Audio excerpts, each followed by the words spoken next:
Hi everybody, my name is Chris McIntosh, the owner of McIntosh Pool Care. I think every pool owner should know how to test for the chlorine in their pool and how to add chlorine to their pool if needed. So I'm going to show you how to test for chlorine in your pool. First you need to get a bottle of test strips like this. Something like this, doesn't need to be the exact ones. You go to any pool supply store near your house, Home Depot, Leslie's, Lowe's probably even has test strips as well. Any store with pool equipment and pool supplies there. All you're really looking for on your test strips is free chlorine. Okay, so if it has free chlorine right here, like this one does, that's all you need to worry about, and that's all you need to pay attention to. Okay, so to test your pool, you just pull out a test strip like this, dip it in the pool,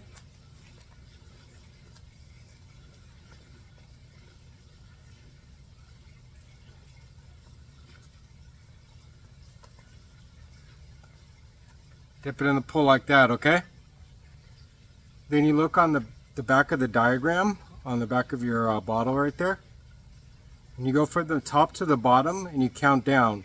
So the free chlorine, as you could tell, is the third one down right there. Okay, and you do the same thing with your test strip. Go from the top to the bottom, and the chlorine is the third one down. So you just match it to the color on the back of the bottle. Okay, the chlorine here is probably like a 2, a 1, maybe a 2. Okay, ideally you want your chlorine level to be around a 3 to a 5.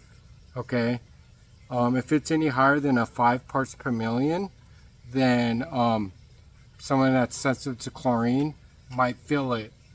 Like might irritate their skin, might irritate their eyes, it might get a chlorine smell maybe. Usually you won't really smell chlorine unless it's like to a 20 parts per million, which would be really high. But like I said, ideally you want your chlorine to be around a 3 to a 5. That would be perfect. So this one's around a 2, but I'm not going to be here till next week. You know, I'm only at my pools once a week, so I have to put some chlorine in here. I'm probably going to put about a half a gallon in. So now, as a customer, if you get a 2 or a 3, you probably don't need to add any chlorine in if you're going to use the pool, right? But let's say if you're going to have a big pool party, I would probably add about a half a gallon of chlorine in, and I'll wait 15 minutes before anybody jumps in the pool. Okay, and then maybe test your pool again after the party, or test it the next day just to make sure there's some chlorine in there. If there's no chlorine in there, if there's no chlorine in there, that would be white. Okay, if there's no chlorine in there, I would just put another half a gallon in there. It also depends on the size of your pool. If you have a really big pool, you might need to put the whole gallon in, but for the most part, a half gallon will be good enough for most pools. And also the amount of chlorine you put in your pool also depends on if you have solar on your pool, for your pool.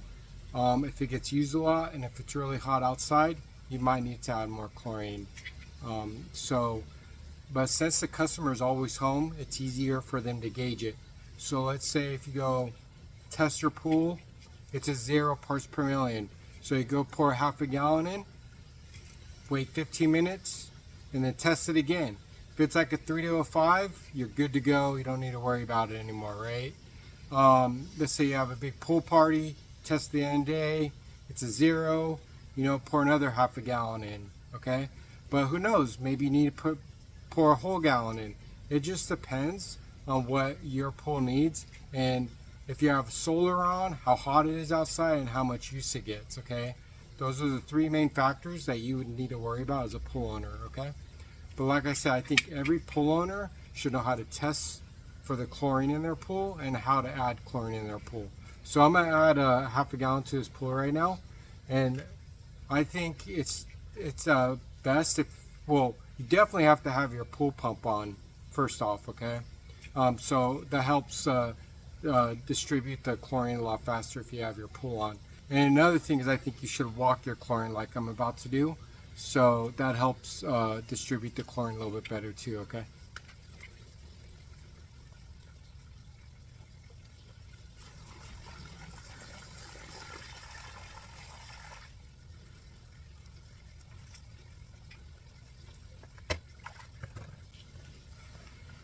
So that was about a half a gallon of chlorine, and I think for the most part, that's all you're going to need to do. Now this pool is about maybe 15,000 to 20,000 gallons, so a half a gallon is going to be more than enough, okay? And most pools where I work, most of my pools in this area are like 15, 20,000, maybe 25,000 gallons at the most, and a half a gallon is going to work for the most part, okay? But if you have a really big pool, like over 30,000 gallons, and it gets used a lot, you might need to use a whole gallon a lot most of the time. And one other thing, I think the best place to buy chlorine is to go to Home Depot. They tend to be the cheapest on liquid chlorine. It's like 15 to 20 bucks at Home Depot. You go to Leslie's, they tend to be a little more expensive, to be honest. Or just shop around, see where you could get liquid chlorine. Who knows? You maybe could order liquid chlorine on Amazon. I'm not too sure. I've never looked there, to be honest, but maybe you could do that. But I would advise all my customers to stay away from using tabs. First off, because they're really expensive, and I think liquid chlorine will take you a lot farther. You know, you could go buy 2 gallons of chlorine at Home Depot for like 15, 20 bucks, and maybe because for my customers, they have me there every week, you know. So I'm gonna be out in most of the chlorine. So my customers might only need to use 2 gallons of chlorine all summer, right? So those 2 gallons of 15, 20 bucks will take you a lot farther than tabs. And if you go buy like a 25 pound bucket of tabs right now, I think they're like over 100 bucks, 150 bucks, you know, maybe. I think a 50-pound bucket is like 200 bucks, so they're really expensive. So I would stay away from tabs because of the price, and also I don't think they'll take you as far. I mean, my customers just won't need them. But another reason is because if you're not paying attention to your cyanuric acid level, the tabs will raise your cyanuric acid level because tabs have conditioner in them, and which raises your cyanuric acid level, okay?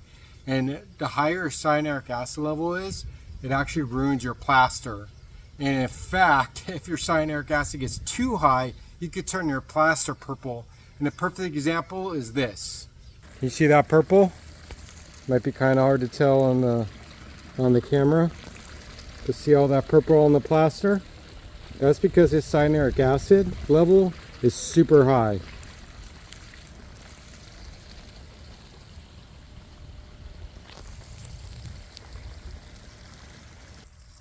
So I just want to show you and warn you, if you use nothing but tabs on your pool, you gotta be very careful. Now I've only seen this happen a handful of times in my 10-year career in doing pools, but so it's very rare. But just be warned, you will turn your plaster purple if you're not watching your cyanuric acid level. See, that plaster's purple, so that's because their cyanuric acid level is so high. So you really want to be careful with their cyanuric acid level, okay? And in fact, I would just stay away from tabs altogether. I would just let your service provider deal with the tabs, okay? Because if you don't know what you're doing, you could cause a lot of damage to your pool by using by using tabs. Okay, I think that's it. If you guys have any questions or any comments, just leave a comment below, and I'll try to answer them as best as I can. All right, later.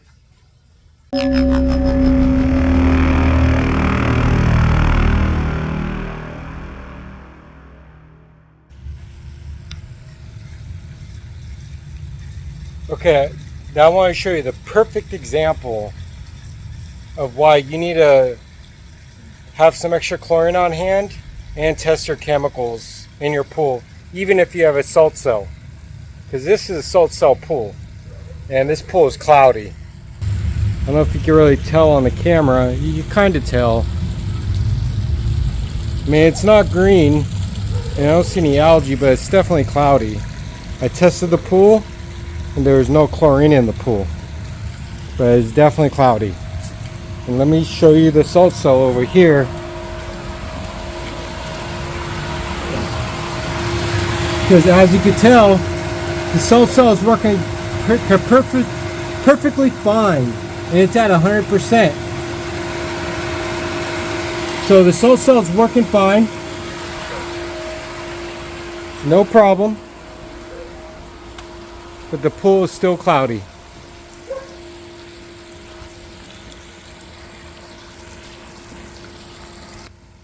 So I'm going to add a couple gallons of chlorine and some acid.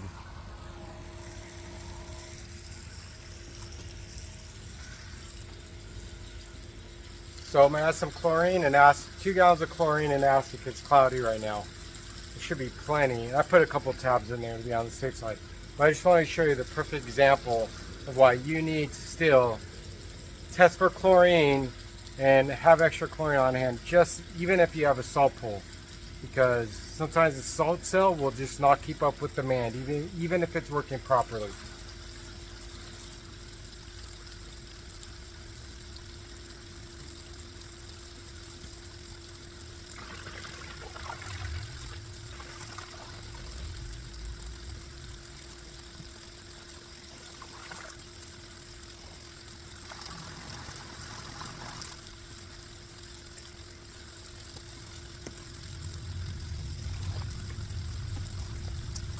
All right, that should be better.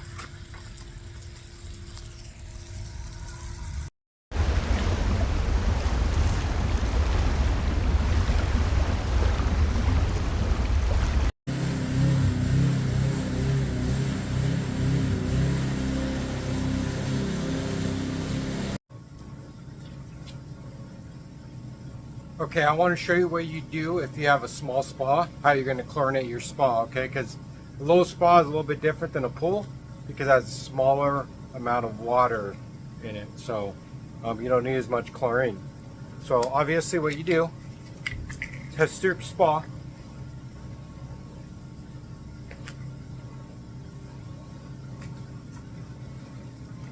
And you can see the spa has 0 chlorine, okay? So you don't need to add much chlorine to it, okay? In fact, if you're the customer and you test the spa and you see that there's no chlorine, all I would do is just put a splash of chlorine in there, okay, like this.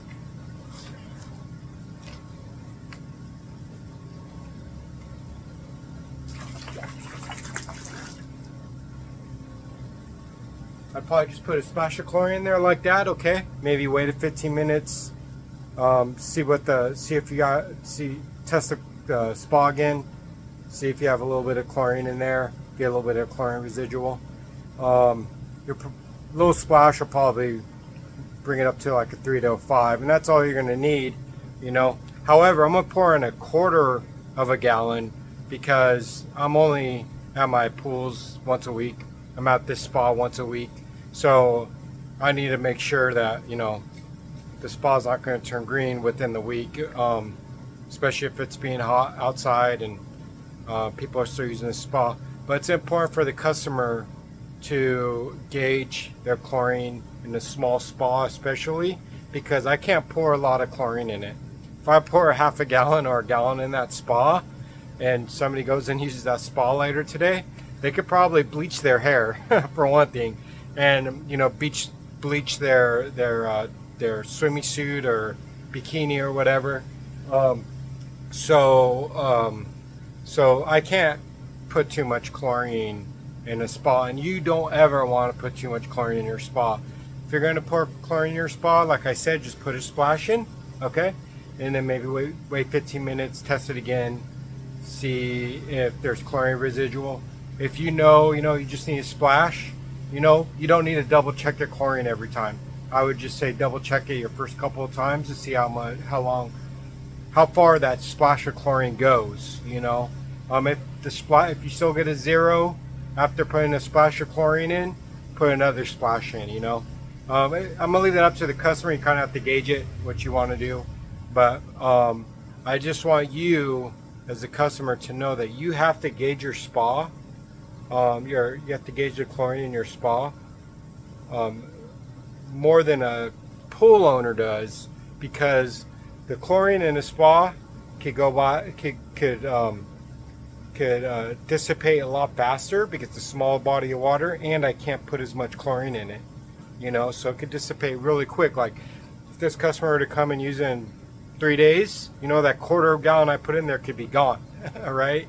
So it's really important for a customer to test their chlorine in their spa and have some extra chlorine on hand and put in a splash or two as needed, right? So you just, as a customer, you got to gauge for it. If you have any questions, just leave a comment below and I'll try to answer as best as I can. Later.